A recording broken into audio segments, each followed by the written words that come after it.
सितंबर 12 तारीख को हम लोग ब्लॉक और अंचल कार्यालय को घेरने का काम करेंगे। ब्लॉक और अंचल का जो स्थिति है, कोई मृत्यु प्रमाण पत्र बनवाने जाता है तो मृत्यु प्रमाण पत्र में उसका हैसियत देखा जाता है मरने वाले का कि इसका हैसियत क्या है, और इनको मृत्यु प्रमाण पत्र बन के अगर मिल जाता है तो इनको क्या क्या लाभ मिलने वाला है, और उसका आकलन करके और तब कमीशन सेट किया जाता है कि इसमें 1000 में बनाया जाए कि 2000 में बनाया जाए। यह कांटी का खेल चल रहा है। पूरा प्रखंड और अंचल का जो हमारा व्यवस्था है वो भ्रष्टाचार में लिप्त है। आप जमीन जायदाद को लेकर जो हत्याएं हो रही है तो इसमें निश्चित तौर पे यहाँ का जो पुलिस प्रशासन है वो सबसे बड़ा जिम्मेवार है। तरह तरह का मादक पदार्थ है जिसमें कोकीन, हफीम, चरस, गांजा, ये जो आजकल इस जिले में व्यापक पैमाने पर नौजवान इसका उपयोग कर रहे हैं और इसको बेच भी रहे हैं, और इससे जो पैसा अर्जित हो रहा है उससे हथियार खरीद रहे हैं। और हमारी पार्टी उनसे मांग करती है कि देखिए, अपराधी में जब तक आपका भय व्याप्त नहीं होगा, सरकार का इकबाल जब तक अपराधियों में नहीं घुसकर बैठेगा, तब तक ये अपराधी चुप बैठने वाले नहीं हैं। इस न्यूज के प्रायोजक है अफजल फर्नीचर।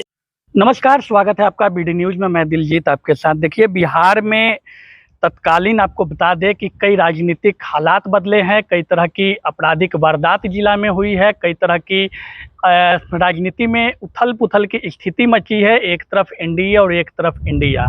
इन सब को लेकर के बातचीत हम करेंगे जिला के अध्यक्ष है लोजपा रामविलास पार्टी के चुलबुल शाही जी, और सीधी रूप से बातचीत करेंगे। पहले तो स्वागत करते हैं आपका और जानने का सबसे पहले प्रयास करेंगे, एनडीए में शामिल हो गए हैं, 38 दलों का गठबंधन हो गया है, 24 की स्थिति क्या लग रही है? इतने सीटों पे पार्टी लड़ रही है चुनाव। देखिए, ये तो अभी गठबंधन हुआ है और गठबंधन में दो बड़े नेता इस पर बात करेंगे और बात तो हुई भी होगी, लेकिन अभी हम लोग संगठन पर काम कर रहे हैं। अपने दल का जो हमारा संगठन है, आप देखते होंगे निरंतर कोई न कोई कार्यक्रम हम लोग अपने जिला में करते रहते हैं। तो हमारा सीधा वो है कि अभी हम लोग अपने संगठन को मजबूत करें, क्योंकि गठबंधन में जितनी भी सीट हमको मिलती है चुनाव लड़ने के लिए, उस पर तो हमारी पार्टी चुनाव लड़ेगी ही, लेकिन जो सीट है कि 6 से कम सीट पे चुनाव नहीं लड़ने जा रही है लोजपा रामविलास। अब ये तय करना तो शीर्ष नेतृत्व का काम है और शीर्ष नेतृत्व इसके लिए लगा हुआ है। और कौन कहाँ से चुनाव लड़ेगा, इसके लिए हमारे यहाँ संसदीय दल है, तो संसदीय दल इस पर विचार करेगी। तो कुल मिलाकर हम लोग कार्यकर्ता हैं, पार्टी का सिपाही हैं, और राष्ट्रीय अध्यक्ष जी ने जो काम सौंपा है, संगठन को मजबूत करने का काम सौंपा है, तो हम लोग संगठन में लगे हैं। अब जो फैसला हमारे नेता करेंगे उस फैसला के अनुरूप हम लोग कमर कसकर तैयार हैं उसको अनुपालन करेंगे। जो परंपरागत सीट रही है लोजपा रामविलास पासवान, उस पार्टी पे दावा करेगी, चुनाव लड़ेगी वहां से।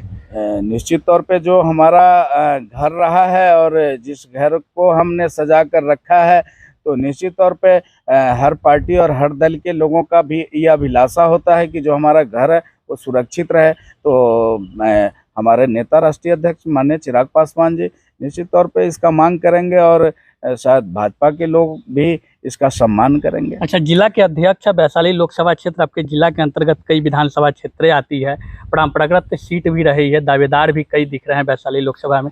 लग रहा है कि आप इस बार पार्टी के उम्मीदवार ही चुनाव लड़ेंगे या पैराशूट से आकर के कोई उम्मीदवारी चुनावी मैदान में देंगे? देखिए, हमारे राष्ट्रीय अध्यक्ष माननीय चिराग पासवान जी का नेतृत्व जब इस पार्टी और दल को मिला, तब से हम कार्यकर्ताओं का मनोबल निश्चित तौर पे ऊंचा हुआ है, क्योंकि हमारे कार्यकर्ता निश्चित तौर पे अपने राष्ट्रीय अध्यक्ष में भरोसा और विश्वास रखते हैं, और कार्यकर्ताओं को लगता है कि जो लोग भी चुनाव लड़ने आएंगे वो दल के बीच से ही लोग आएंगे चुनाव लड़ने।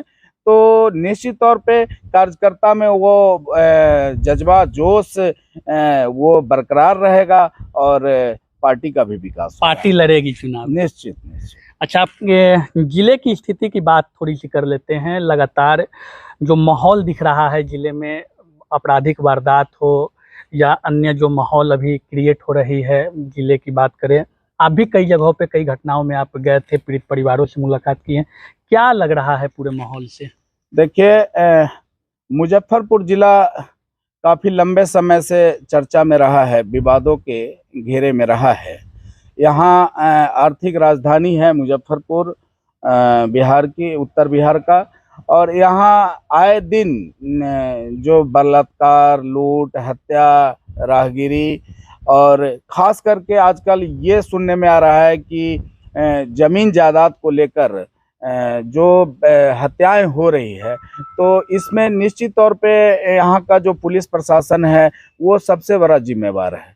अब यहाँ नए कप्तान जो हमारे एसपी महोदय आए हैं, तो उनके आने के बाद हम लोगों को लगा कि कुछ बेहतर मुजफ्फरपुर का जो प्रशासन है वो कुछ बेहतर हो पाएगा। और जाम की जो समस्या थी खास करके मुजफ्फरपुर में, उसमें लाइट वगैरह लगाकर तो कुछ आशा का किरण हम लोगों को जगा था कि निश्चित तौर पे शासन के द्वारा प्रभाव डालकर और अपराधी अपने को कमज़ोर समझेंगे, लेकिन ऐसा होता हुआ दिखाई नहीं दे रहा है। तो कहीं न कहीं पुलिस के जो हमारे ज़िले के कप्तान हैं वो कमज़ोर हैं, और हमारी पार्टी उनसे मांग करती है कि देखिए, अपराधी में जब तक आपका भय व्याप्त नहीं होगा, सरकार का इकबाल जब तक अपराधियों में नहीं घुसकर बैठेगा, तब तक ये अपराधी चुप बैठने वाले नहीं हैं।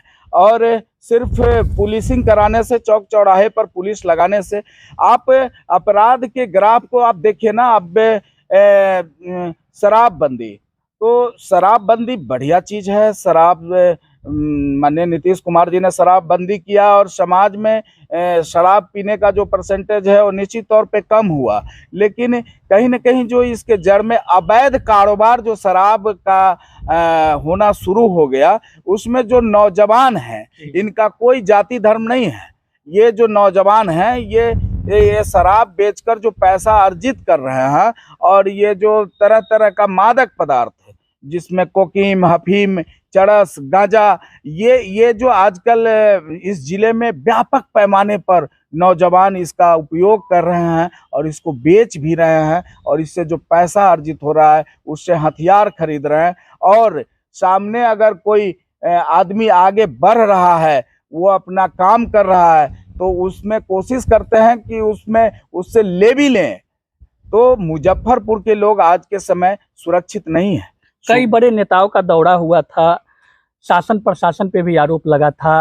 पप्पू यादव, जाप सुप्रीमो, वो भी पहुंचे थे। उनके बयान के ऊपर भाजपा के नेताओं का बयान आया कि वो जो कह रहे हैं सही है। इस बात को लेकर के आप क्या सोचते हैं? देखिए, जिस किसी राजनेता का नाम ऐसे केसों में आता है, तो निश्चित तौर पे अब अपराधी को अगर आप संरक्षण देंगे, अपराधियों को आप संरक्षित करते हुए उनको अपने साथ रखेंगे, उनके किसी कार्यक्रम में आप शामिल होंगे और उनको आप रुपये पैसे का फिनांस, आर्थिक मदद करेंगे, तो निश्चित तौर पर वो उस समाज के लिए, वहाँ के लोगों के लिए एक समय में अभिशाप बन जाएगा। साथ ही वैसे लोगों के लिए भी वो अभिशाप बन जाता है जो कहा जाता है कि आस्तीन का नाग जो है वो किसी को किसी समय डस सकता है। तो जो राजनेता हैं उनको इन सब चीज़ों से बचना चाहिए। छवि किसका क्या है उसको देखकर प्रोटेक्ट करना चाहिए। तो अब वो अगर इस बात का ख्याल नहीं रखते हैं तो एक अच्छे समाज का परिकल्पना नहीं हो सकता है, और अपराधी का मनोबल हमेशा बढ़ता जाएगा। चूँकि हमारे साथ या किसी राजनेता के साथ कोई अपराधी अगर फोटो खिंचाता है तो उसको ये लगता है कि हमारा रसूख तो बहुत ऊंचा तक है, हम जो चाहेंगे कर लेंगे। तो ऐसे लोगों को, इस तरह के लोगों से बचना चाहिए। समस्या कई अनेक दिखती है, जिला सहित, प्रखंड सहित विभिन्न प्रखंडों में। कांटी विधानसभा आपका गृह क्षेत्र है। पार्टी का क्या कुछ तैयारी चल रही है समस्याओं को लेकर के लड़ने के लिए? क्या कुछ कवायद बन रही है? और खासकर कांटी की समस्या को किस रूप में लेते हैं, क्या देखते हैं? देखिए, कांटी में तो बहुत ही जर्जर स्थिति है। इस लोकतंत्र का जो स्थिति है वो इस तरह से कहा जाए कि एकदम जर्जर है। आप बिजली की समस्या को देख लीजिए।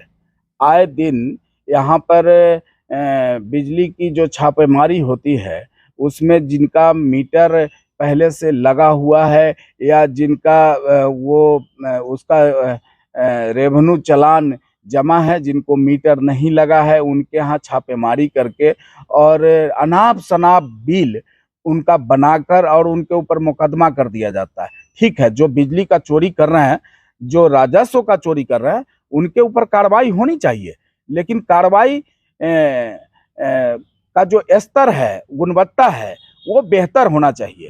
तो हमने इस पर भी संज्ञान लिया है और यहाँ के जो जूनियर इंजीनियर हैं उनसे हम कई बार संपर्क स्थापित करके और उनको बताने का काम किए हैं कि भाई आप जो सेवा कर रहे हैं पब्लिक का, उसको आप ईमानदारी से करिए, और अगर आप नहीं करिएगा तो फिर हम लोग सड़क पर आपका विरोध के लिए भी उतरेंगे।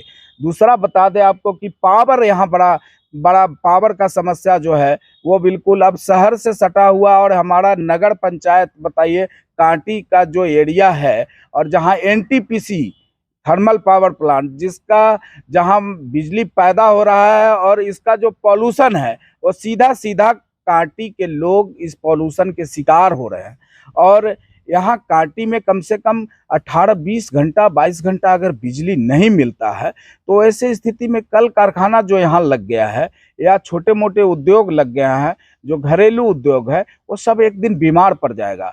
और ये क्यों नहीं, ये तो हमारा मूलभूत सुविधा है जिसके लिए हम सरकार बनाते हैं। ये चीज हमको मिलना चाहिए और इसमें विभाग सुधार करे। दूसरा क्या कि जो ब्लॉक और अंचल का जो स्थिति है, आपको बता दें कि जो त्रिस्तरीय पंचायत का जो गठन हमारे यहाँ होता है और नीचे से ऊपर तक हम प्रतिनिधि बनाते हैं और उस प्रतिनिधि के द्वारा हमारी आवाज, हमारी बात को अधिकारियों तक पहुंचने का एक माध्यम होता है। तो हम जनप्रतिनिधि लोगों का भी स्वाभिमान जगाने का काम मुझे करना है और उनको याद दिलाना है कि आप यह मत भूलिए कि आप जनता का वोट लेकर आप जो है सो प्रतिनिधि बने हैं, तो आप निश्चित तौर पे जो आपका जनता आज जो पीड़ित है, अब देखिए आप कोई मृत्यु प्रमाण पत्र बनवाने जाता है तो मृत्यु प्रमाण पत्र में उसका हैसियत देखा जाता है मरने वाले का कि इसका हैसियत क्या है, और इनको वो मृत्यु प्रमाण पत्र बन के अगर मिल जाता है तो इनको क्या क्या लाभ मिलने वाला है, और उसका आकलन करके और तब कमीशन सेट किया जाता है कि इसमें 1000 में बनाया जाए कि 2000 में बनाया जाए। यह कांटी का खेल चल रहा है। भ्रष्टाचार में लिप्त है प्रखंड और अंचल, पूरा का पूरा प्रखंड और अंचल का जो हमारा व्यवस्था है वो भ्रष्टाचार में लिप्त है। आप दाखिल खारिज का 5000 से ऊपर मामला दाखिल खारिज का लंबित है। अब सीओ साहब जमीन का आकलन करते हैं। तो इन सारे चीजों के खिलाफ हम लोग एकदम से कमर कस लिए हैं और सितंबर 12 तारीख को हम उसकी पूरी तैयारी शुरू कर दिए हैं। सितंबर 12 तारीख को हम लोग ब्लॉक और अंचल कार्यालय को घेरने का काम करेंगे, विभिन्न मुद्दों को लेकर। जो हमारा जनहित में जो मुद्दा है कांटी विधानसभा के अंतर्गत, उस मुद्दे को लेकर 12 तारीख को हम लोग घेरेंगे। उसमें एक मुद्दा और प्रमुखता से मतलब कि देखा जा रहा है, जो समस्या बनी हुई है, छाई एक बड़ी समस्या बन गई है। खास करके कांटी नगर परिषद के जो लोग हैं छाई के डस्ट के कारण पूरी तरह से प्रभावित है।